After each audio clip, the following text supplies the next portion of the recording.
Red flag. Buddy and Ghost burst through the trees in front of the main group, weapons out.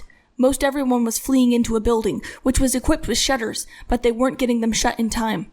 "We come in peace," Buddy declared at the top of her voice, holding out her pistol in her right hand. She didn't give a fuck about technique when she was trying to be intimidating. It worked. Ghost followed, walking boldly in front with her. That was what Old Man had said to do. A shot was fired from around the corner of the long, low building. Buddy lifted her pistol, but didn't waste a bullet. "If you come in peace," the voice started to threaten. "You want to die?" Buddy yelled. "Come out with your hands up!" They had like a minute before an actual gang war started. That was how fast the rest of the cult would be to arrive. A kid came out, white to the lips, hands over his head. "Please, I don't even want to be a soldier," he begged.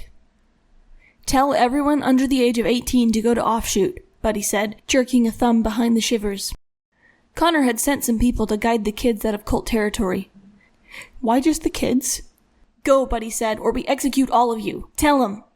The boy cringed back and banged on the door, repeating Buddy's message. "Oh yeah," Buddy added, "Bloody Connor sent us."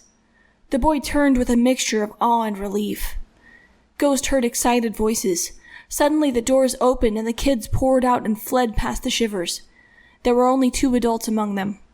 Only adults were allowed to paint the cult's yellow crosses on their white clothes. Their elitism would kill them today. The shivers grabbed them, letting the kids go. They were tired, bruised, and scared, but most of all right now, excited. The shivers threw the 2 adults to their knees and knifed them. Ghost bared his teeth against the grimace, making himself look at the teens instead. If only all he'd done today was help some kids.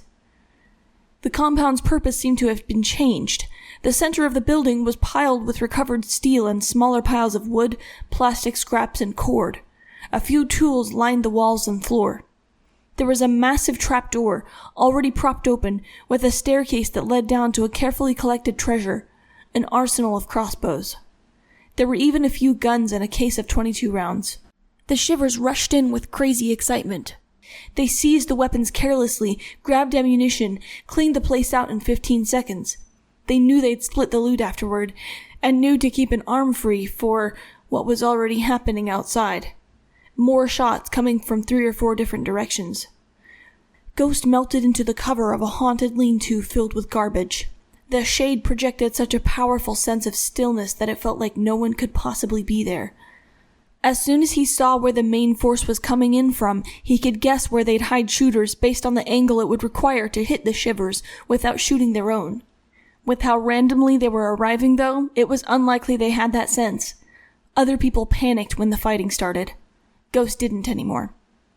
Ghost retreated behind the building, scouting for an alternative route out, since the way in was clogged with escaping shivers and cultist teens. He wanted to get into the area that the shiver snipers were covering, if possible. The area he was going to run into was essentially an overgrown park. He heard someone coming in front of the building.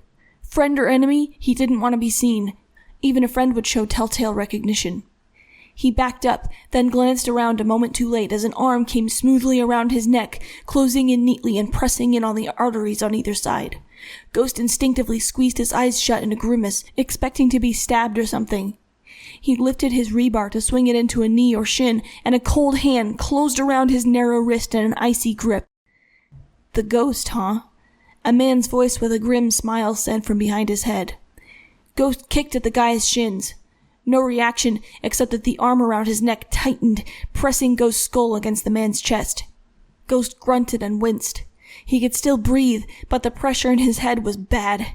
He tried to smash at the guy's crotch with his left hand, and the guy chuckled and shoved his leg behind Ghost's back so he was stretched backward over the man's thigh. He panicked, eyes rolling back to see a smirk over a scruffy beard. "Nice to meet you too," the guy said. "I'm Crippler."